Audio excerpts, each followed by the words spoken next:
శ్రీ గురుభ్యో నమ.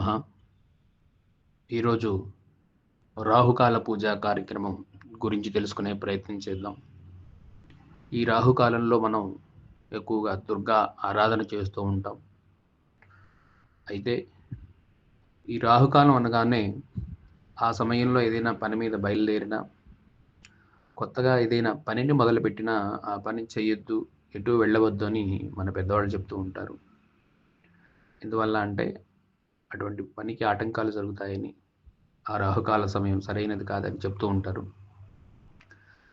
అయితే అదే రాహుకాల సమయంలో గనక అమ్మవారిని చక్కగా అర్చన చేసి మనం తలపెట్టినటువంటి కార్యక్రమాలు, మనసులో కోరినటువంటి కోరికలన్నీ కూడా తప్పకుండా నెరవేరుతాయి. ఎందుకు అనగా రాహుగ్రహానికి అధిదేవత దుర్గా అమ్మవారు కాబట్టి, ఆ రాహుకాల సమయంలో మనం అమ్మవారి కోసం చేసేటువంటి స్తోత్ర పారాయణలు కానీ, పూజా విధానం వల్ల తప్పకుండా శుభమైనటువంటి ఫలితాన్ని పొందుతామని, అందుకు ఉదాహరణ కూడా మనం గ్రహణ సమయంలో అంటే రాహుగ్రస్త, కేతుగ్రస్త అంటూ మనం వింటూ ఉంటాం. అటువంటి గ్రహణ సమయంలో కూడా చాలామంది ఈ యొక్క పూజా కార్యక్రమాలు, జపతపాలన్నీ చేస్తూ ఉంటారు. ఎందువల్ల అంటే దాని ఫలితాన్ని ఎక్కువగా పొందుతాం కాబట్టి.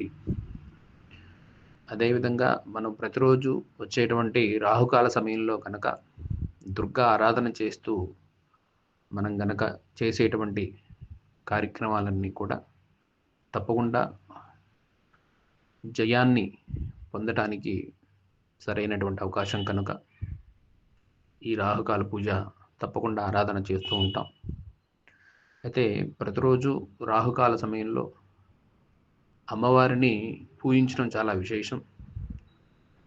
రోజు చేయలేని వాళ్ళు కనీసంగా వారంలో వచ్చేటువంటి మంగళవారం కానీ, శుక్రవారం రోజు కానీ తప్పకుండా ఈ ఆరాధన చేసుకోవచ్చు.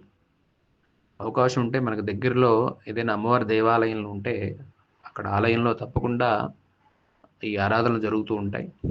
అటువంటి దేవాలయానికి వెళ్ళినా, లేదా అలా కుదరని పక్షంలో కనీసం ఇంట్లో దీపారాధన చేసుకొని అమ్మవారికి సంబంధించిన స్తోత్ర పారాయణ చేసుకోవటం చాలా విశేషమైనటువంటి ఫలితాన్ని పొందవచ్చు. అయితే ఈ రాహుకాల సమయంలో పసుపు రంగులో నైవేద్యం చాలా విశేషమైనటువంటిది.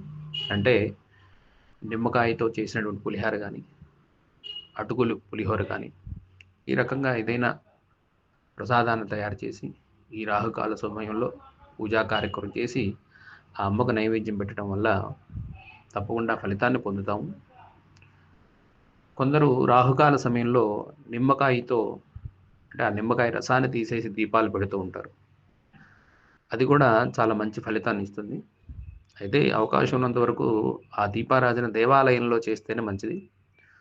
ఇంట్లో వీలైనంత వరకు చేయడానికి అవకాశం లేదు. తప్పని పరిస్థితుల్లో చేయాల్సి వస్తే కనుక మనం ఈ తులసి కోట దగ్గర తప్పకుండా చేసుకునే అవకాశం ఉంటుంది. మరి ఈ రాహుకాల సమయం ప్రతిరోజు ఎలా ఉంటుంది అంటే మనకి పంచాంగంలో కానీ, క్యాలెండర్లో కానీ ఇస్తూ ఉంటారు. అవి చూడలేని వాళ్ళకి మరి చూస్తే కనుక ప్రతిరోజు సమయాలు నేను తెలియజేస్తాను. సోమవారం కనుక చూస్తే ఉదయం 7:30 నుంచి 9 గంటల వరకు ఈ రాహుకాల సమయం ఉంటుంది.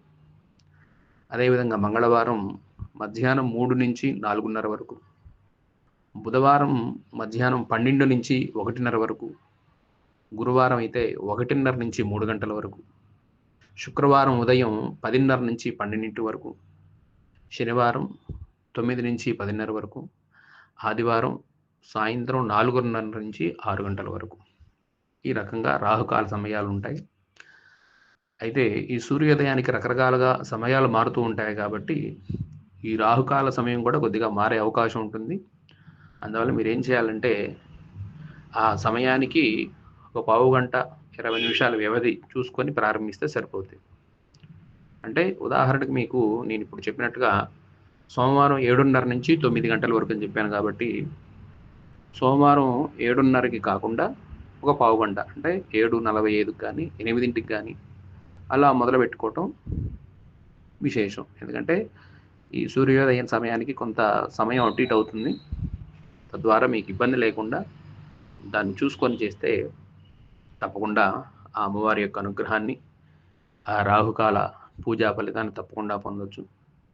కాబట్టి ఆ అమ్మవారి యొక్క ఆరాధన ఈ రాహుకాల సమయంలో ఆచరించి ప్రతి ఒక్కరూ వారి వారి కోరికలన్నీ, ధర్మబద్ధమైనటువంటి కోరికలన్నీ కూడా నెరవేర్చుకొని ఆ అమ్మవారి అనుగ్రహాన్ని ప్రతి ఒక్కరూ కూడా పొందాలని తెలియజేస్తూ